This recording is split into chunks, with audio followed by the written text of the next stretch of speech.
Graça e paz da parte de nosso Senhor Jesus Cristo. Sejam bem-vindos à Paróquia Santa Teresa de Ávila, Arquidiocese de Ribeirão Preto.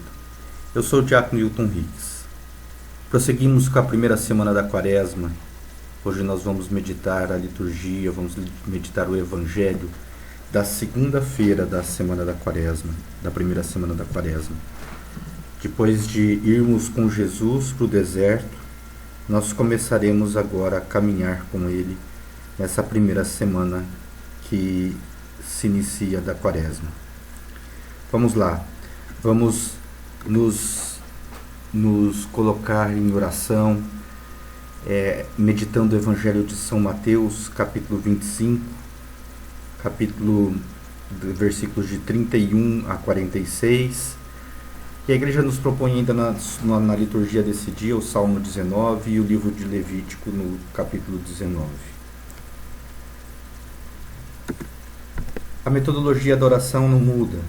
Nós faremos os 5 passos da oração, da meditação, da mesma forma como nós vamos fazendo desde a quarta-feira de cinzas. Para aqueles que fizeram um retiro de advento, é a mesma metodologia, é a proposta de meditação feita por Santo Inácio de Loyola. Nos silenciar, achar o nosso local de oração, fazer com que nós tenhamos essa pacificação interior para nos encontrarmos verdadeiramente com nosso Senhor Jesus Cristo. E assim, ao final da nossa meditação, ao final de mastigar, ruminar a palavra de Deus, dando ênfase àquele fato, aquela palavra, aquele versículo que mais chama a atenção, nós conseguimos ouvir aquilo que Deus quer nos falar para esse dia. E sempre não esquecer de fazer a nossa revisão da oração. A graça que nós vamos pedir no dia de hoje é: Senhor, que eu te encontre nos mistérios mais estranhos da minha vida.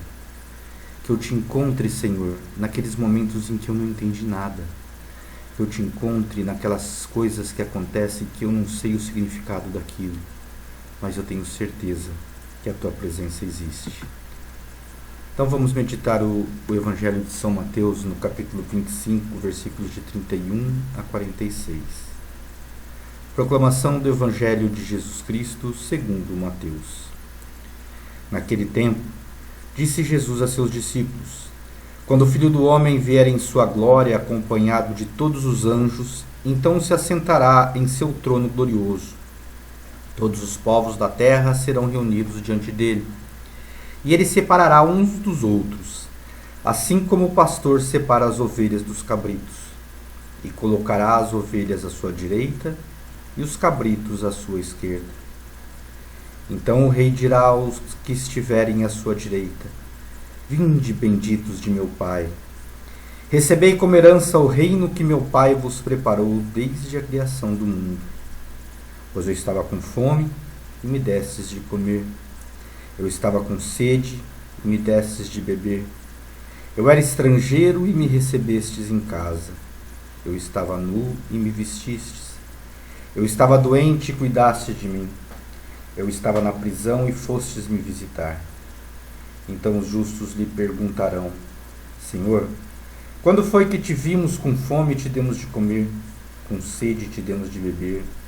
Quando foi que te vimos como estrangeiro e te recebemos em casa, e sem roupa e te vestimos?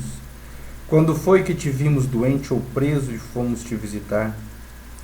Então o rei lhe responderá: Em verdade eu vos digo, que todas as vezes que fizestes isto a um dos menores de meus irmãos, foi a mim que o fizestes. Depois o rei dirá aos que estiverem à sua esquerda: Afastai-vos de mim, malditos, ide para o fogo eterno, preparado para o diabo e para os teus anjos. Pois eu estava com fome e não me destes de comer. Eu estava com sede e não me destes de beber. Eu era estrangeiro e não me recebeste em casa. Eu estava nu e não me vestistes. Eu estava doente na prisão e não fostes me visitar.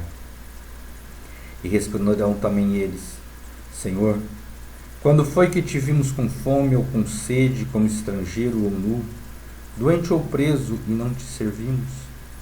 Então o rei lhe responderá: Em verdade eu vos digo, Todas as vezes que não fizestes isto a um desses pequeninos, foi a mim que não o fizestes.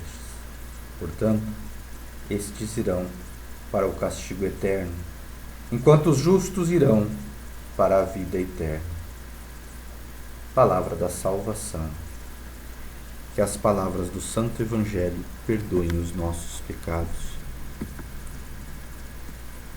O Evangelho de São Mateus dessa segunda-feira traz um discurso escatológico de Jesus, um discurso do final dos tempos, um discurso do juízo universal. Jesus, como Rei, como Deus, como aquele que vem nos julgar, que tem o poder de nos julgar, ele nos coloca de um lado aqueles que cumpriram com os seus mandamentos e aqueles que não cumpriram. Qual que é o mandamento que Jesus nos colocou? É de amar ao próximo como a ti mesmo. É de amarmos uns aos outros como eu vos amei. Esse é o mandamento que Jesus nos ensinou. Aquele mandamento que ele nos ensinou durante os seus 3 anos que ele esteve pregando no seu ministério público. O mandamento que ele ressaltou para os apóstolos na última ceia, de que nós precisamos nos amar como ele nos amou. Então, ele vem e coloca algumas coisas bastante importantes. Primeiro é o papel do Filho do Homem. Quando nós tratamos de Filho do Homem, Jesus não está falando de Deus. Ele está se referindo ao homem, ao Jesus humano, a pessoa humana de Jesus, que tem esse papel fundamental na instauração do reino de Deus e, consequentemente, cada um de nós, homens, imagem e semelhança de Deus, temos também esse papel fundamental na instauração do reino de Deus, porque devemos amar. Então Jesus, ele vem nesse juízo, nesse fim dos tempos. Jesus, ele virá para reconduzir aqueles que são os eleitos de Deus, aqueles que tiveram uma vida de santidade, aqueles que amaram a Deus e amaram ao próximo, aqueles que verdadeiramente cumpriram com aquilo que Jesus nos ensinou. E esses serão reconduzidos e separados. E nos dá um exemplo claro, o exemplo do pastor que separa as ovelhas dos cabritos. Jesus separará aqueles que viverão a vida eterna e aqueles que viverão no fogo eterno, no inferno, e aqueles que viverão a vida eterna na Nova Jerusalém, no céu. E qual que é o critério de divisão que Jesus utiliza? O amor, a caridade. Mas não é esse amor humano, simplesmente que nós somos capazes por si só, mas um amor divino, um amor que vai além. O amor que é instaurado quando nós somos batizados, quando nós recebemos as virtudes teologais no batismo, fé, esperança e caridade, nós recebemos esse amor divino, a caridade, o amor. O amor que transpassa de nós ao próximo pela graça de Deus. É a misericórdia. É a misericórdia que existe de Deus por cada um de nós e que nós devemos adotar no encontro com cada homem, com cada pessoa que nós nos relacionamos. Jesus, nesse discurso escatológico, ele realça quem realmente ele é. Que ele é esse Deus, esse homem verdadeiro, esse Deus verdadeiro, que tem o poder de julgar, que tem o poder de amar, e ama com o coração de homem. E qual que é a nossa atitude diante disso? Como nós retribuímos a Jesus tamanho amor. Vejam que onde Jesus está, está esse amor que salva. Será que Ele está conosco e nós somos capazes de propagar esse amor que salva? Será que Jesus ele está intimamente ligado com cada um de nós e dessa forma nós somos capazes de amar assim como Ele nos amou? Será que nós somos capazes de dar água a quem tem sede, de dar comida a quem tem fome, de receber o estrangeiro, de vestir o nu, de cuidar do doente, de visitar na prisão? Esse é o amor que Jesus nos pede. Um amor que vai além do simplesmente fazer alguma coisa boa pelos outros porque eu quero me sentir bem. Porque Jesus nos amou primeiro.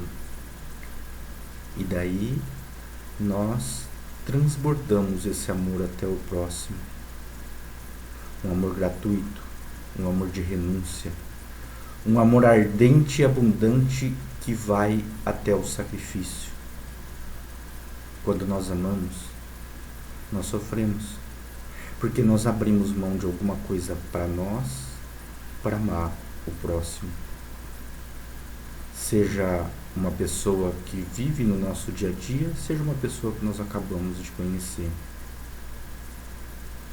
Esse é o amor, essa é a caridade infundida em nós no batismo, que Jesus nos pede e que será o critério de divisão quando Ele separar aqueles que viverão ao seu lado no céu e aqueles que viverão com o diabo no inferno.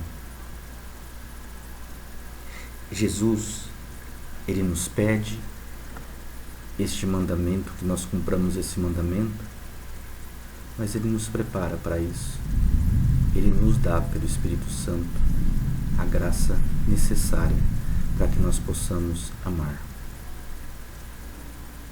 Para isso nós precisamos estar unidos a eles, precisamos ter vida de oração, precisamos buscá-lo nos sacramentos, precisamos estar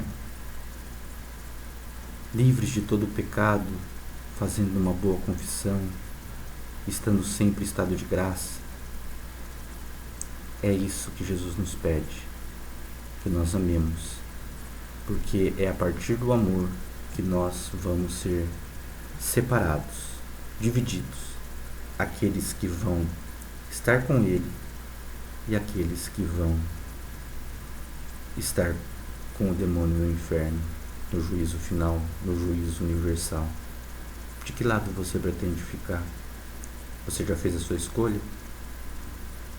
Se não fez, a Quaresma é tempo para isso. Santo Inácio de Loyola, quando ficou machucado, tomou o tiro na perna que quase o aleijou, que quase o matou. Durante o tempo da sua convalescença em Loyola, ele percebe que era preciso deixar aquela vida natural, aquele homem velho que tinha seus vícios e tinha suas virtudes, por um homem novo, com uma vida de fé, deixando de lado todas as vaidades. E a partir de 1521, por isso nós comemoramos, agora em 2021, 500 anos da conversão de Santo Inácio de Loyola, quando ele tinha 30 anos de idade, ele se entrega completamente a Jesus e percebe que quando ele se entregava a Jesus, quando ele pensava as coisas de Deus, ele tinha uma consolação que durava por muito mais tempo do que quando ele pensava em coisas do mundo, em coisas que não o uniam a Deus. E faz essa experiência de conversão espiritual. Aproveite essa Quaresma para que no momento em que nós tivermos que passar por esse juízo, eu, você, cada um de nós tenhamos a possibilidade de sermos acolhidos por Jesus, porque nós amamos como Ele nos amou, porque nós amamos a Ele e ao próximo, porque nós o amamos, amando cada uma das pessoas que passam por nós na nossa vida. Termine a sua oração fazendo a revisão, fazendo as suas anotações. Não deixem de fazer a sua revisão. Em breve nós teremos momentos de partilha para poder entender como caminha essa oração. E criem o hábito de fazer a oração de atenção amorosa, de fazer o seu exame de consciência, seu exame espiritual diário ao final do dia. Vamos lá. A Quaresma está só começando e nós precisamos traçar esse itinerário de conversão para que no dia do juízo final nós possamos ser acolhidos pelo Rei e vivermos ao lado de Jesus na vida eterna. Que desça sobre cada um de vocês a bênção do Deus Todo-Poderoso, que é Pai, Filho e Espírito Santo.